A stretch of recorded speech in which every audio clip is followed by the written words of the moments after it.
അധ്യായം 3. എന്നാൽ യഹൂദന് എന്തു വിശേഷത?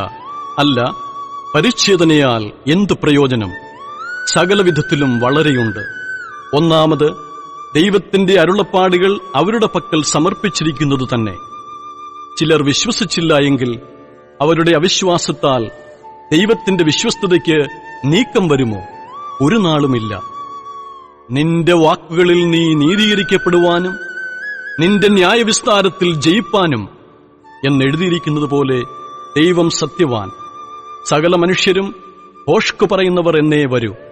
എന്നാൽ നമ്മുടെ അനീതി ദൈവത്തിന്റെ നീതിയെ പ്രസിദ്ധമാക്കുന്നുവെങ്കിൽ നാം എന്തു പറയും? ശിക്ഷ നടത്തുന്ന ദൈവം നീതിയില്ലാത്തവൻ എന്നോ? ഞാൻ മാനുഷ്യരീതിയിൽ പറയുന്നു, ഒരു നാളുമല്ല. അല്ലെങ്കിൽ ദൈവം ലോകത്തെ എങ്ങനെ വിധിക്കും? ദൈവത്തിന്റെ സത്യം എന്റെ ഭോഷ്കിനാൽ അവന്റെ മഹത്വത്തിനായി അധികം തെളിവായെങ്കിൽ എന്നെ പാപിയെന്ന് വിധിക്കുന്നതെന്ത്? നല്ലത് വരേണ്ടതിന് തീയത് ചെയ്യുക എന്ന് പറയരുതോ? ഞങ്ങൾ അങ്ങനെ പറയുന്നു എന്ന് ചിലർ ഞങ്ങളെ ദുഷിച്ചു പറയുന്നുവല്ലോ. ഇവർക്ക് വരുന്ന ശിക്ഷാവിധി നീതിയുള്ളത് തന്നെ.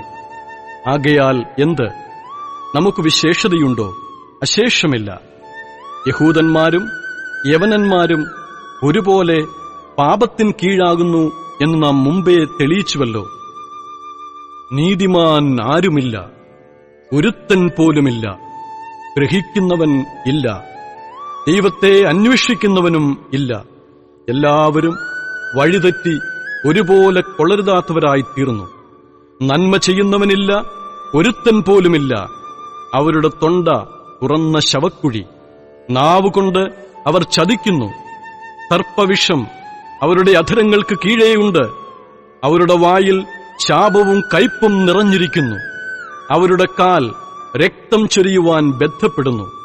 നാശവും അരിഷ്ടതയും അവരുടെ വഴികളിൽ ഉണ്ട്.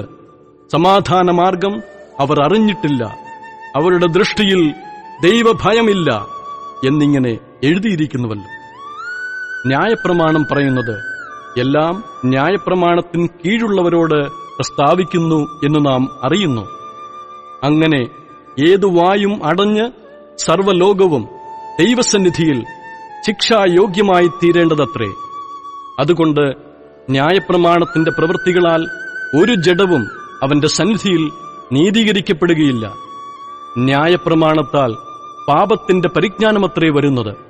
ഇപ്പോഴോ ദൈവത്തിന്റെ നീതി വിശ്വസിക്കുന്ന എല്ലാവർക്കും യേശുക്രിസ്തുവിങ്കിലെ വിശ്വാസത്താലുള്ള ദൈവനീതി തന്നെ ന്യായപ്രമാണം കൂടാതെ വെളിപ്പെട്ടു വന്നിരിക്കുന്നു.